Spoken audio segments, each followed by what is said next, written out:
So I'm going to do the power test for these little lamps, and I'm going to do one on each as well. Not that I think there should be really any difference, but it would just be interesting to see, won't it? That there is a little bit of a difference between the betas on these transistors. The copper wire, and it's pretty much the same size, but there was more resistance in this than there was here, and there was more resistance, of course, in the one piece of wire than there is the two pieces of wire, because, well, with the one piece of wire there's only one channel, and with the two pieces of wire there's two channels, so you can actually, well, you know how that works with the resistances anyway when you put them in parallel and series, right? And, well, according to this, with the other piece of wire, which is exactly the same length, they're all exactly the same lengths, they're from the same wire, that has that amount of resistance, which again is not very much at all. So they're what I'm going to use to connect up to this, and then I'm going to connect these to the output of the amplifier, and then just take and then put the probes to the oscilloscope directly on to the connections here. So I'm going to set that up, heat the soldering iron and everything, and do that. Back in a minute.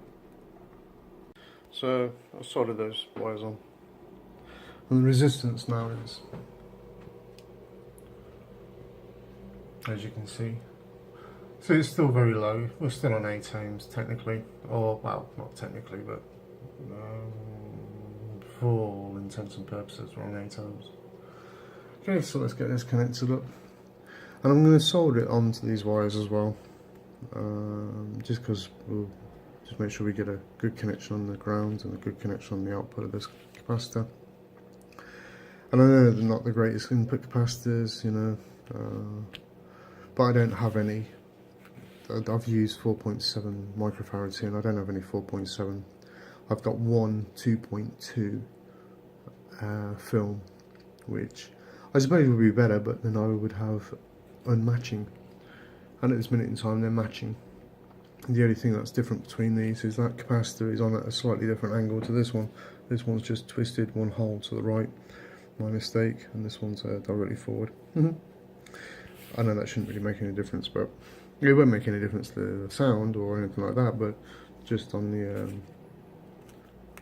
you know, them two being the same on the slightly kind of different boards. I don't know why I'm rambling. I'll stop rambling. Let's get on with the test. Been using that generator over there to stick in the 1 kHz sine wave, and got some calculations off that. There's a whole bunch, so I'll go over that in a second. And then I decided to use this and found this nifty little piece of freeware.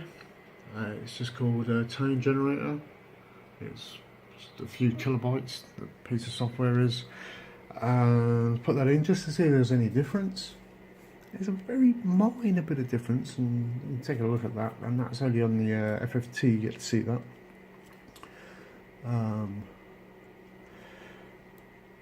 But yeah, so basically we got all these like little calculations. Now what I've done here is I started off at 9.3 volts, and the reason why I did 9.3 volts is because when you get a 9-volt battery, it's higher than 9.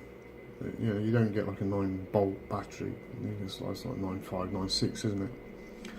So I went for the middle, 9.3, and that's the current draw on the power supply at that voltage. And I just did a quick times those two together and got that. So you know, we're using that amount of power to get this 1.16 RMS into the oscilloscope, and that gives us 0.1682 watts. And that's just on one channel, so 2 channels, you know, that times by 2. Then 12 volt, as you can see there, you probably already read it. Didn't bother doing the milliamp on the power supply, just oh sorry, yes I did. Look, I didn't do the calculation there, but we got 2 volts RMS out of there, which is quite good. So we got half a watt per channel, peaking before any type of clipping whatsoever. And then I did it at 14.3, and oh yes I did, that's alright, I was just looking for another one that I thought I should have done it at, but I didn't. And we got 2.49 RMS out of there.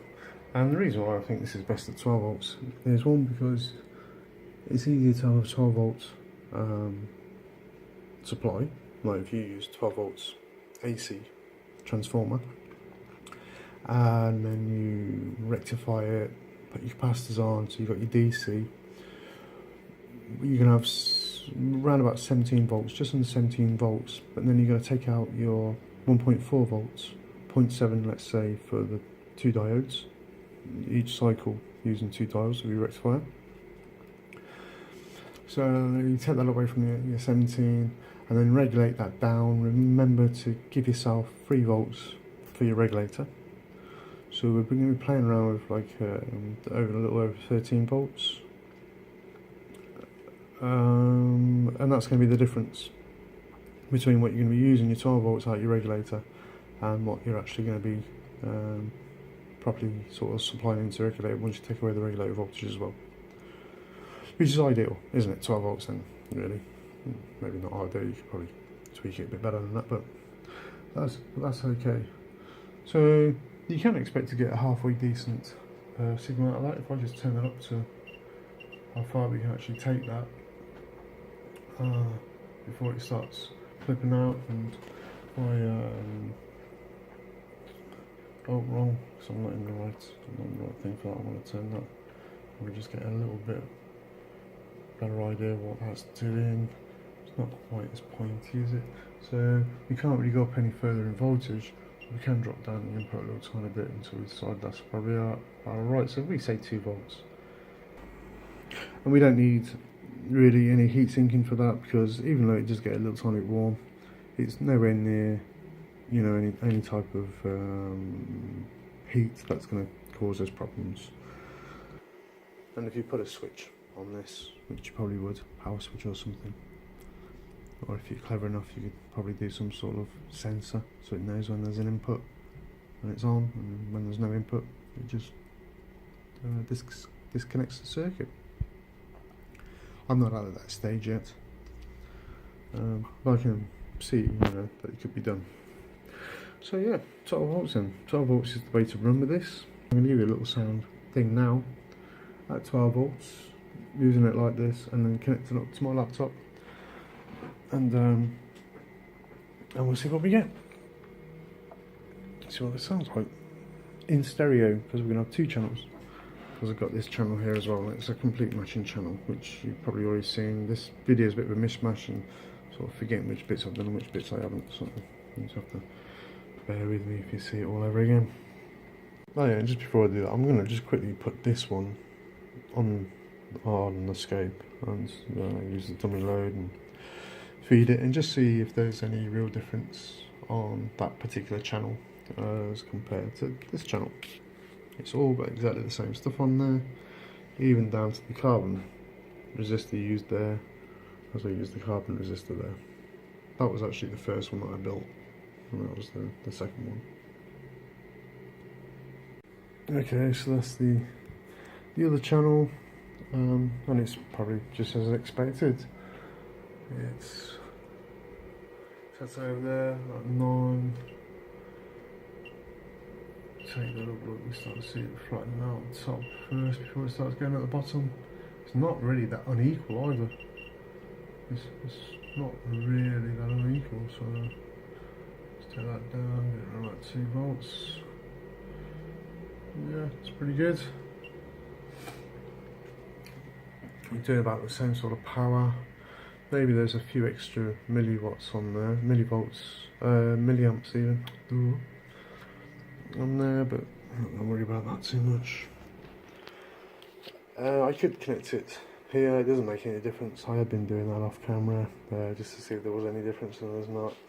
And as you saw, there's only like 0.6 or something milliohms in the wire, so not a great biggie there. So that's it then, that's all good, and really there's no difference on temperatures either on these.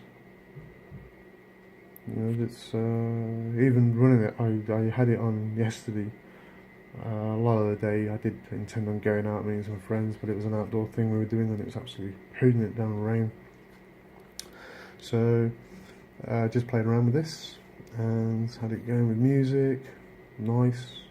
You know, don't get me wrong, it's not, well, as you know, it's only got like a half watt per channel really, without any sort of distortion or clipping. So can't really expect it to be that loud, but it's funny. I don't know if it's because those speakers I got are like really sensitive or something, but this thing, it is loud. It's loud. You can't have it on like, you know, as loud as it will go without wanting to turn it down, because it's just too loud. I mean, that's pretty good, I think, for 1 watt peak overall RMS. So, but let's get it connected up to the speakers. So I've got a track here sort of like lined up. It's that, I don't know actually what it's called. It's called Motivate Sound. Sorry, it actually says what it's called up there, look. There you go, shout out to this chap. Let's have a little listen and see what it sounds like. I'm going to turn it up as well, because that's what we want, don't we? Try and see if my hands will stretch across my function and to that, and it won't. So let me just try and do this a different way. I didn't think this through. Right, yeah, I'll have to do it like this.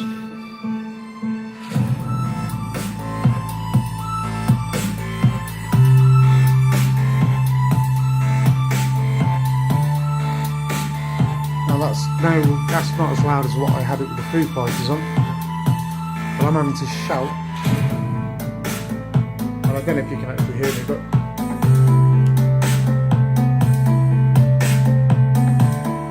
you get to see what it's using power. That's 2 channels, remember.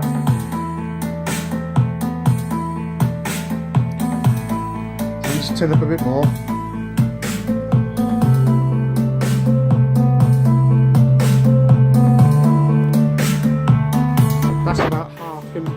So I can give it.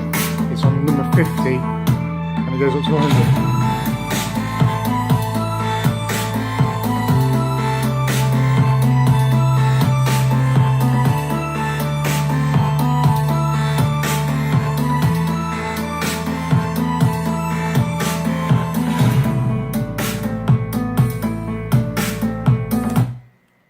Let's stop that.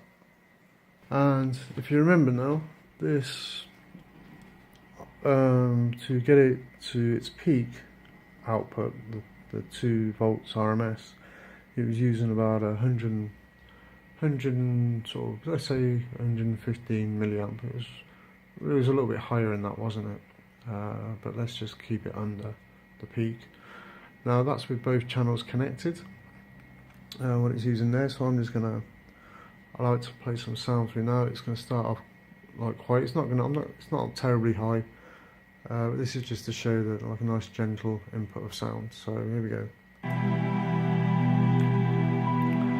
So you get to see how much it's actually using to try and work out, you know, what it was on the consumption of power from the power supply to what we were driving it at with the input signal.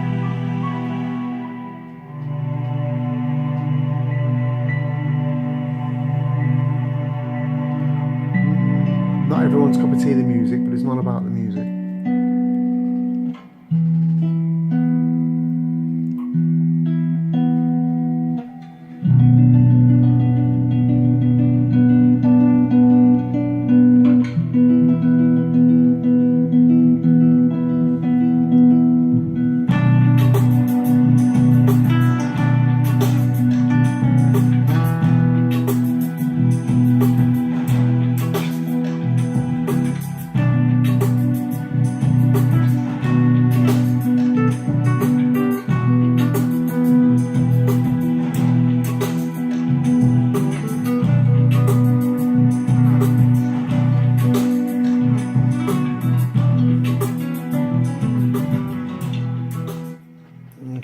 So I just want to change the music a little bit, so you get to see there that it's not really pulling that much current, and I can't actually change it because I haven't set it up for any more music. Give me a tick. Okay, I've set it up to play that one that I played on the other video, because one, I didn't get any copyright notices, and it's a nice dynamic sound. So, and it's turned up, I think it's on my laptop here. It's if you want to see like, the song, yeah, and it's about number 30 or something on my laptop. So let's give it a go. Remember, I was trying to see how much power it's actually drawing to give a sort of impression of how hard we're pushing these things.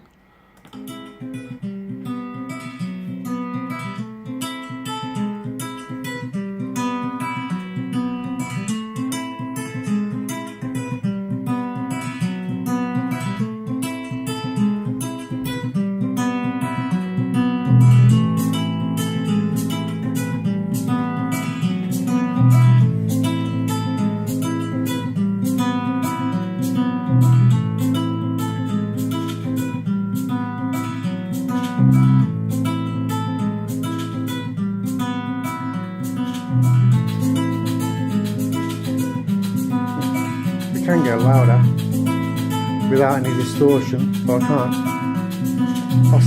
That's the volume control with the function, and I can't. I know my hands are quite big, but I can't actually get them to spread that far. So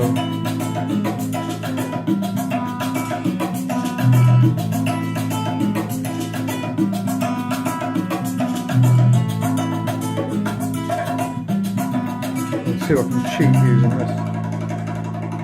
I don't think I'm going to be able to, so.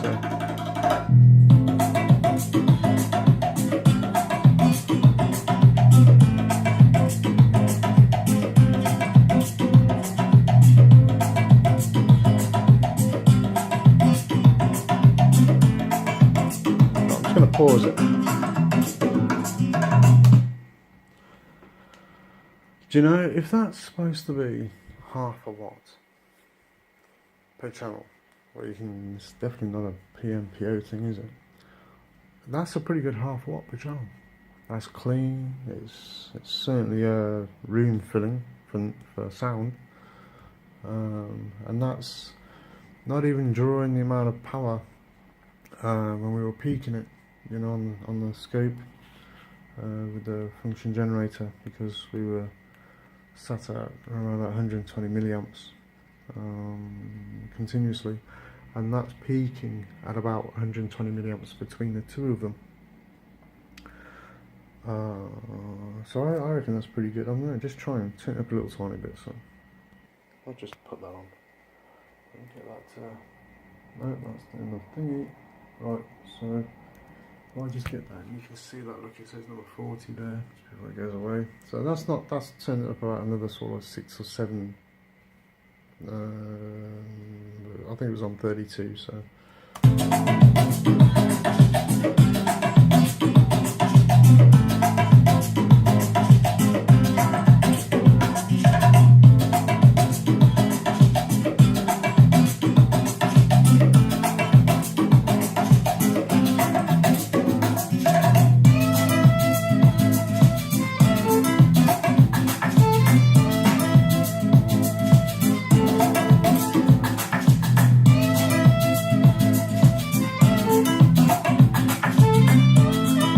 I have to pause it. I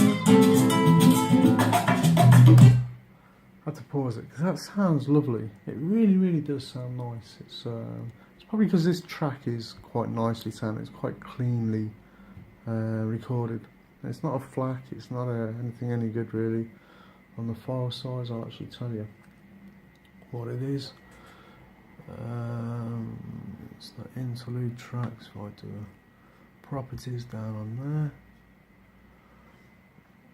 And it's 8.36 megabytes MP3, but it doesn't tell me what the bit rate is. But I would say that, considering most tracks for this duration, well, that's quite a big duration actually. Most tracks are around about 4 minutes. On a CD are about 35 megs. Alright, so this is 8.36 megs, and it's just over 5.5 minutes long. So it's not a, you know, it's not a, probably it's a 320 then, possibly, or 192. It's going to be one out of them two anyway. It's not a 128 definitely. I won't bother downloading a 128. But that does sound nice. I'm not gonna, you know, sort of like push that any further. Should I just turn it up that a little bit more? We'll turn it up to number 50 on my laptop and see what it sounds like. I've got to do it with 2 hands. Cool. Here we go. Look. Number. Oh, I'll do that again. Go down one and go up one. Okay, there. Number 50. So let's do that. Watch your ears. It's going to be a bit noisier.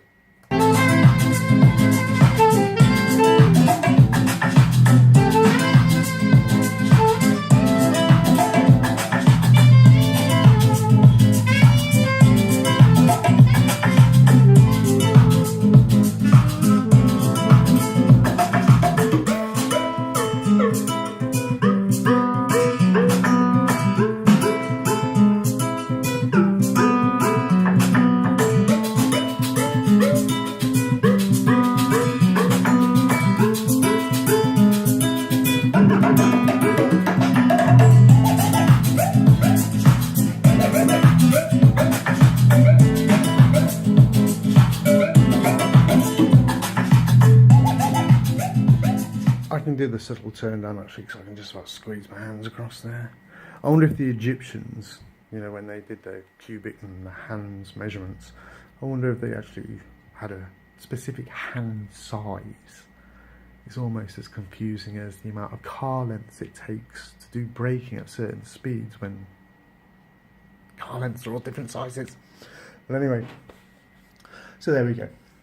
There we go. I'm quite chuffed with that. I might actually build that up into a little case, like I said. There's so many little clips to this video, I don't know what's going to go in and what's not, but if I didn't say it or if I didn't put it in, I might build this into just a little plastic case, do some volume controls, because I watched a pretty good video from John Audio Tech about setting up the volume controls for this type of little project. And yeah, and make another pair and give them to my grandsons for little MP3 players that we easy, cheap enough to pick up for them, some speakers, and let them blast their parents out in the bedrooms. By the time I got my own back on the kids. Right, cheers for watching guys, you got this far. It's been a great little project. I'll tell you what, you know, I would say if anybody was thinking about building a little amp, this is ideal. Great little setup if you've got the parts to build them, you know, discreetly. So great little setup. I'm really chuffed with it. It certainly fills this room up, and I wouldn't be able to sit in this room and listen to that loud. Not unless I got a beer and I was having a little dance or something. I wouldn't just be able to sit in and work with it that loud. That's way too loud. But no distortion.